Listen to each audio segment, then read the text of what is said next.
Hi అండి, అందరూ ఎలా ఉన్నారు? అందరూ బాగున్నారు అనుకుంటున్నాను. నేను కూడా చాలా చాలా బాగున్నానండి. ఈరోజైతే నేను ఇంట్లో చేపల పులుసు చేశాను.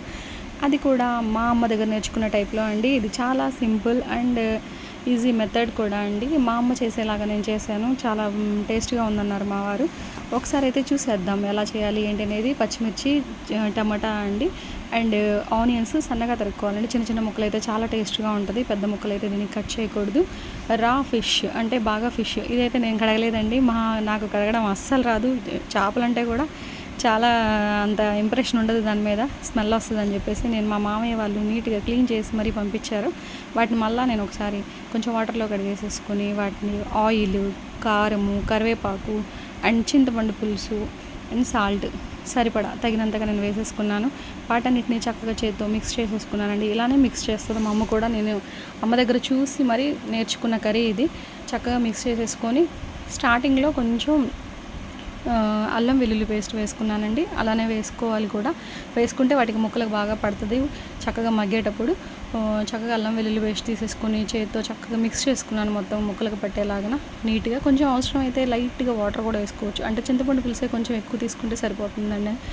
దాన్ని అలా చేసిన తర్వాత బాగా మిక్స్ చేసిన తర్వాత నీట్గా దానికి అంటే డిప్ అయినాయి ముక్కలు చక్కగా మనం తీసుకున్నటువంటి చింతపండు పులుసులో నీట్గా డిప్ అయినాయి అంటే మునిగినాయి అనుకున్నప్పుడు నీట్గా వాటిని మిక్స్ చేసేసుకొని వెంటనే దాన్ని స్టవ్ మీద పెట్టుకోవాలండి. చూడండి, లైట్గా నేను కొంచెం వాటర్ అయితే తీసుకున్నాను, ఎక్కువ తీసుకోకూడదు మళ్ళీ, ఎందుకంటే ఎక్కువ వాటర్లో ఉడికినా కానీ ముక్క చప్పగా అయిపోతుంది. కాబట్టి లిమిటెడ్గా వాటర్ తీసుకోవాలి. తగినంత సాల్ట్, ఉప్పు అంతా మీ టేస్ట్కి తగినట్లుగా తీసుకోవాలండి. కారం అయితే కొంచెం ఎక్కువ వేసుకుంటేనే మంచిది, ఎందుకంటే ఇది నాన్ వెజ్ కాబట్టి స్మెల్ అనేది రాకుండా ఉంటుంది. కాబట్టి కొంచెం కారం ఎక్కువే తీసుకుంటే మంచిది ఏ నాన్ వెజ్లో అయినా. నేను పొయ్యి మీద తీసేసుకుంటున్నానండి, పొయ్యి మీద పెట్టేసుకుంటున్నాను.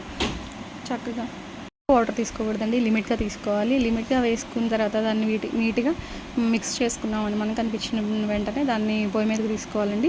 చూడండి, చక్కగా మగ్గిపోతుంది. ముక్క అయితే కదలకుండా జాగ్రత్తగా నీట్గా మనకి అంటే తెడ్డు టైపు అంటే గరిట కొంచెం వెడల్పుగా ఉండేలాగా తీసుకొని దాన్ని ముక్కని కొంచెం మూవ్ చేసుకుంటూ ఉండాలండి. దాంట్లో చూడండి, మళ్ళీ నేను లాస్ట్లో కొంచెం మసాలా వేసుకుంటున్నాను. అంటే అల్లం, వెల్లుల్లి అండ్ కొబ్బరి ఇది మాత్రమే వేస్తాను నేను. లవంగా, చెక్క టైప్ అస్సలు వేయను, ఎందుకంటే గ్యాస్ట్రిక్ ఇష్యూస్ వస్తాయని చెప్పేసి ఇలానే వేస్తాను. ఇంతవరకు వేసేసుకుని దాన్ని కూడా నీట్గా ముక్క తునగకుండా చక్కగా నీట్గా కలుపుకోవాలండి. కలుపుకున్న తర్వాత కొంతసేపు దాన్ని సిమ్లో పెట్టేసుకొని అదంతా మసాలా దానికి ముక్కలకి పట్టేలాగా చూసుకొని వెంటనే దాన్ని దింపుకోవాలండి. దింపుకొని సర్వ్ చేసుకోవాలి. చూడండి ఎంత నీట్గా వచ్చింది, ఎంత బాగుందండి.